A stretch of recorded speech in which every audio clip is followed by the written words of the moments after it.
AP రాష్ట్ర వ్యాప్తంగా అన్న క్యాంటీన్లను పునః ప్రారంభించారు. ఇక రాష్ట్ర వ్యాప్తంగా 203 అన్న క్యాంటీన్లను ఏపీ ప్రభుత్వం ప్రారంభించనుంది. ఈ క్యాంటీన్లకు విరాళాలు ఇచ్చేందుకు ప్రజల నుంచి అనూహ్య స్పందన లభించింది. విరాళాల కోసం ప్రభుత్వం ఎస్బీఐ ఖాతాను ప్రకటించింది. ఇక సాధారణ ప్రజలు, పారిశ్రామికవేత్తల నుంచి విరాళాలు అన్న క్యాంటీన్లకు ఒక్కరోజే 2 కోట్లకు పైగా విరాళాలు వచ్చాయి. విరాళాలు పంపించాలనుకునేవారు ప్రభుత్వం ఏర్పాటు చేసిన ఖాతాకు నేరుగా ఆన్లైన్ విధానం లేదా చెక్ రాసి పంపే అవకాశం ఏర్పాట్లు చేశారు.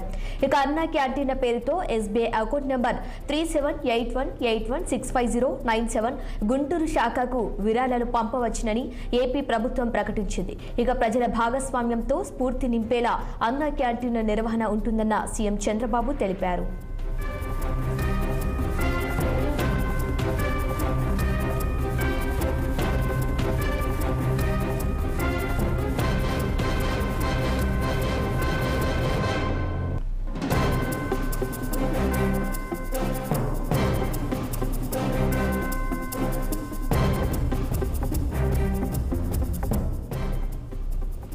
ఏపీ రాష్ట్ర వ్యాప్తంగా అన్న క్యాంటీన్లను పునః ప్రారంభించారు. ఇక రాష్ట్ర వ్యాప్తంగా 203 అన్న క్యాంటీన్లను ఏపీ ప్రభుత్వం ప్రారంభించబోతుంది. ఇక ఇదే అంశానికి సంబంధించి పూర్తి సమాచారం మా ప్రతినిధి కృష్ణ అందిస్తారు. కృష్ణ, చెప్పండి.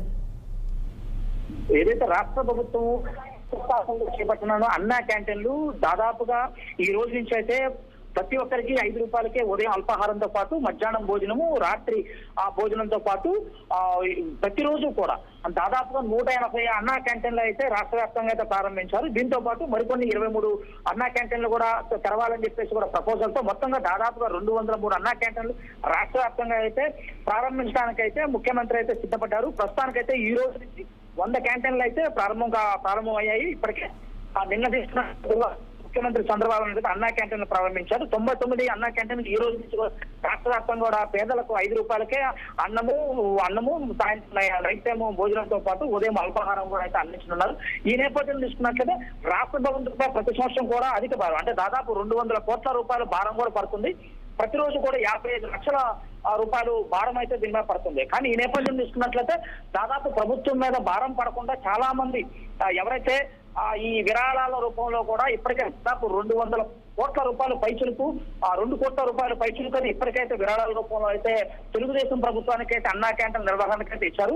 ఏదైతే దీనికి ఒక ట్రస్ట్ అయితే ఇప్పటికే ఒక ట్రస్ట్ అయితే ఏర్పాటు చేసింది రాష్ట్ర ప్రభుత్వం. ఈ ట్రస్ట్ ద్వారా కూడా అన్నా క్యాంటీన్లు నిర్వహించాలని చెప్పేసి కూడా తలపెట్టడానికి చూస్తాను. ఈ నేపథ్యంలో దీనికి ఒక స్టేట్ బ్యాంక్ ఆఫ్ ఇండియా ఒక అకౌంట్ ను కూడా ప్రత్యేకంగా ఏర్పాటు చేస్తారు. దీన్ని ఎవరైతే దాతలు ఇస్తారో ఆ దాతల అకౌంట్ ద్వారా ఇవ్వాలని చెప్పేసి కూడా రాష్ట్ర ప్రభుత్వంలో కోరిన విషయం అయితే మనం చూస్తా ఉన్నాం. దాదాపుగా అంటే రాష్ట్రంలో ఉన్న ప్రతి పేదవాడికి చౌక ధరలో భోజనం పెట్టాలి అనే ప్రధానమైన ధ్యేయంగా ప్రారంభమైనటువంటి అన్నా క్యాంటీన్లు ప్రధానంగా ప్రభుత్వం మీద భారం పడకుండా విరాళాల రూపంలో దీన్ని నడపాలని చెప్పేసి దీనికి ఒక ట్రస్ట్ అంటే ఏదైతే అన్నా క్యాంటీన్లు ఇక నుంచి ప్రభుత్వంపై భారం పడకుండా ట్రస్ట్ రూపంలో ఇవ్వాలని చెప్పేసి కూడా ముఖ్యమంత్రి భావించడం. ఈ నేపథ్యంలో ప్రతిరోజు కూడా విరాళాలు అయితే పెద్ద ఎత్తున కలెక్ట్ చేసే విధానంగా అయితే ప్రభుత్వం పెట్టుకున్నట్లు తెలుస్తుంది. ఈ నేపథ్యంలో ఈ స్టేట్ బ్యాంక్ ఆఫ్ ఇండియా ఖాతా కూడా తెరిచారు. 2 కోట్ల రూపాయలు నిన్న ఒక్కరోజు 2 కోట్ల రూపాయలు దీనికి విరాళంగా రావడం చూస్తున్నట్లయితే ప్రభుత్వం అయితే దీని మీద okay right Krishna, thank you.